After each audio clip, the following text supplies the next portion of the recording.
जैसे समांतर माध्य से रिलेटेड एक इस प्रकार से क्वेश्चन आता है सारणी के रूप में। तो इस क्वेश्चन को हम किस प्रकार से डील करेंगे? तो फर्स्टली तो हम देखेंगे कि इस सारणी की आवश्यकता क्यों पड़ी। तो इस सारणी की आवश्यकता इसलिए पड़ी कि मान लीजिए कोई बहुत ही लार्ज नंबर जो आकर डाटा हमारे पास है, तो उसको हम समांतर माध्य तो निकालने के निकाल लेंगे, लेकिन बहुत लार्ज नंबर है। तो मान लीजिए a+b+c ये कहाँ तक है उसका, मान लीजिए कि 1000 नंबर, तो बहुत ही टाइम लगेगा एक एक पद को जोड़ने के लिए। तो सॉल्यूशन निकला इसका कि इसको हम एक इजीली तरीके से करें कि एक सारणी बनाए और फिर उसकी मदद से हम उसको इजीली तरीके से कैलकुलेट करें कि समांतर माध्य हमारा क्या आ रहा है। तो फिर यहाँ पे 6 लिखने का मतलब क्या है कि कोई आंकड़ा हमारे पास है 30, जो कि कुछ विद्यार्थियों की संख्या है एक कक्षा में मान लीजिए। तो क्लास में तो जो 30 किलो उन विद्यार्थियों का वजन है, उस क्लास में जो है इसकी संख्या 6 है। तो मान लीजिए कि 30 30 30 30 30 और 30, ठीक है। तो उस क्लास में जो है 6 बच्चे ऐसे थे जिनका कि वेट जो है वो 30 था, ठीक है। और 10 बच्चे ऐसे थे जिनका वेट जो है 31 था। तो मान लीजिए कि ऐसे अगर कोई आंकड़ा दिया हो तो हमें अच्छा भी नहीं लगेगा सॉल्व करने में, और जो है टाइम भी ज़्यादा लगेगा। एक एक स्टेप हम सॉल्व करें तो बेसिकली इसका मीन मतलब यही है कि 30 जो किलोग्राम है वो उस क्लास में 6 बच्चे ऐसे हैं जिनका जो है वेट जो है 30 है। वैसे ही 10 बच्चे हैं जिनका जो है वेट 31 है, और 15 बच्चे ऐसे हैं जिनका वेट जो है 32 है, और 10 बच्चे ऐसे हैं जिनका 33 है, और 9 बच्चे ऐसे हैं जिनका वेट जो है 34 है। तो इसको हम सिंपली वही मेथड है हमारा जो है, बस उसको मॉडिफाई कर दिया गया है। तो मान लीजिए कि यहाँ पे जो है बच्चों की जो संख्या होगी वो मान लीजिए हम इसको यक्स से डिनोट कर रहे हैं, यफ से, और ये जो है हमारा यक्स है, ठीक है।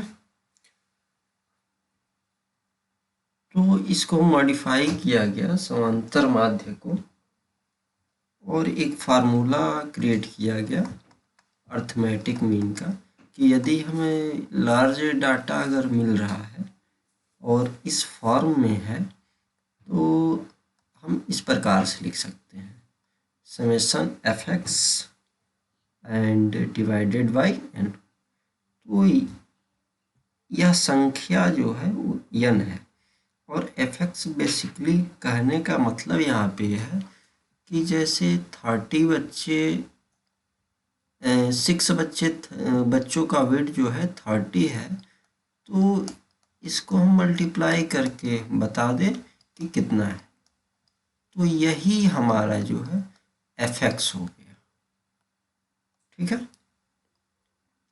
तो 30 × 6, तो हम ऐसे चार्ट बनाएंगे, और यह जो हो जाएगा 31 × 10, तो 310 हो जाएगा, और 32 × 15 तो ये हमारा हो जाएगा 480 और ये 33 इंटू 10 इजकल टू 330 और 34 इंटू 9 इजकल टू हो जाएगा हमारा 306। तो अब हमारा fx निकल गया। अब हम यहाँ से n फाइंड करेंगे। तो हम देख रहे हैं कि n हमारा जो है वो 50 है। 6 10 प्लस 15 10 प्लस 9, तो ये हमारा 50 आ जाएगा।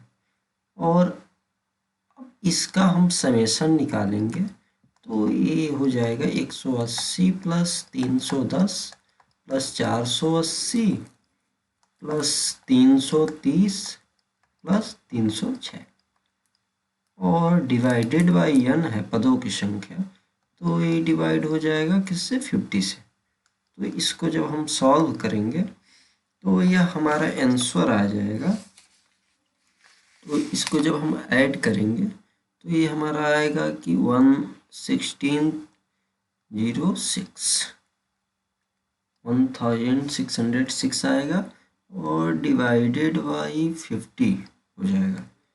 तो यही जब इसको हम सॉल्व करेंगे तो ये हमारा 32.12 आएगा।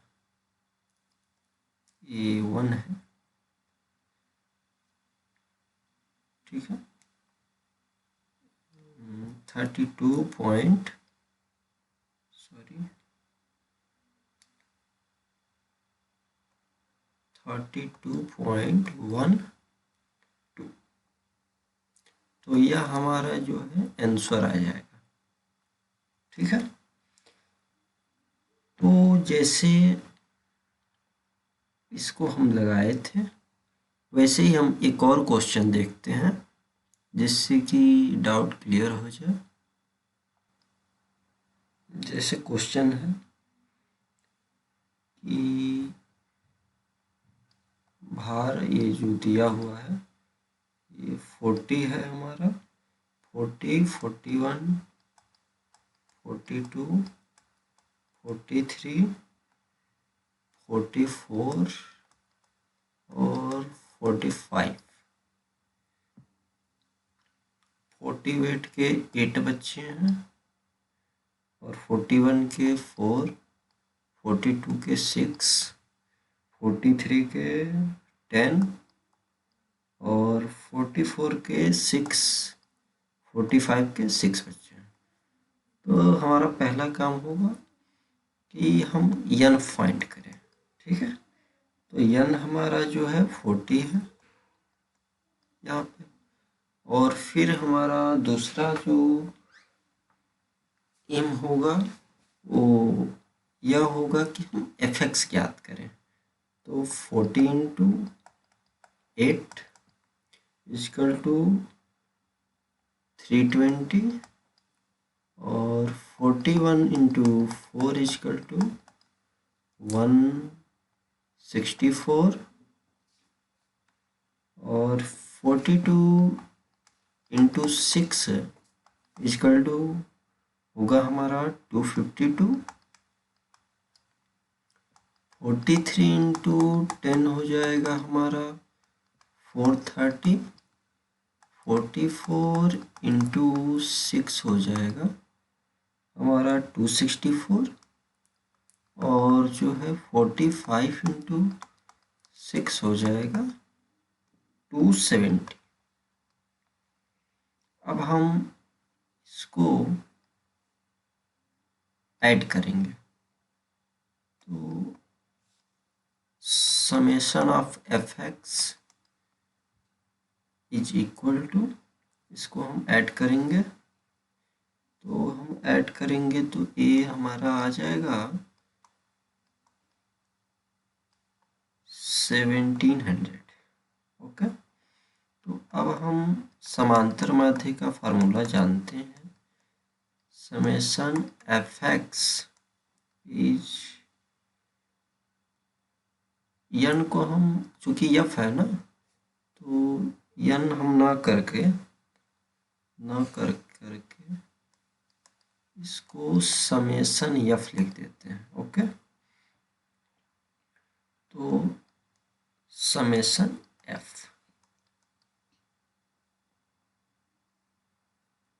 अब यहाँ पे मतलब नहीं है कि दोनों समेशन में है तो एफ को इस एफ एक्स से काट दीजिए, तो ऐसा नहीं होगा क्योंकि यह समेशन के फॉर्म में है तो ये कैंसिल नहीं होगा। तो समेशन एफ एक्स का जो वैल्यू है वो 1700 है और समेशन एफ का जो वैल्यू है वो 40 है। ठीक है, तो इसको डिवाइड करेंगे तो ये आ जाएगा 42.50 किलोग्राम, क्योंकि यहाँ पे जो वैल्यू हमारा था वो किलोग्राम में था, तो ये जो वैल्यू हमारा मिलेगा वो किलोग्राम में ही रहेगा। ठीक है, तो थैंक यू वेरी मच।